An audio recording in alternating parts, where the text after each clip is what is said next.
আন্তর্জাতিক ক্রিকেটে সাকিব আল হাসানের শেষ দেখে ফেলেছেন অনেকে। অন্য কারো ক্ষেত্রে এতদিনে এপিটাফ লেখা হয়েই যেত, তবে দেশের ইতিহাসের সেরা ক্রিকেটার বলে কথা। তাই পরিস্থিতি যত জটিলই হোক, সাকিবের জাতীয় দলে ফেরার সম্ভাবনার বিষয়টি ঘুরে ফিরে আলোচনায় আসেই। বিসিবি সভাপতি হিসেবে দায়িত্বের অনেকটা অংশ জুড়ে সাকিব ইস্যু সামাল দিতে হয়েছে ফারুক আহমেদকে। চ্যাম্পিয়ন্স ট্রফি সামনে রেখেও উঠছে প্রশ্ন। ওর যে ইস্যুগুলো আছে সে তো মাঝে মাঝে মন্ত্রণালয়ের সাথে কথা বলে কিভাবে ওইটা কি করা যায়। আর ওর যে জিনিসগুলোতে আমার হেল্প করার কোনো ব্যাপার নেই, এটা আমি আগেও বলেছি, এখনও বলছি।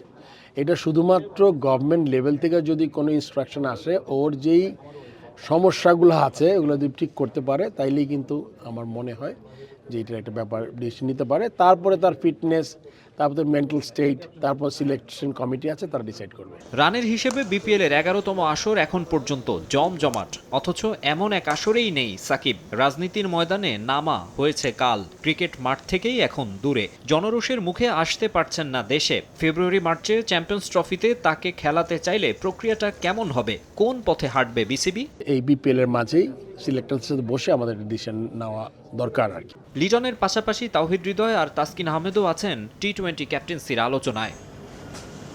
মাকসুম আলম খান, সময় সংবাদ, ঢাকা।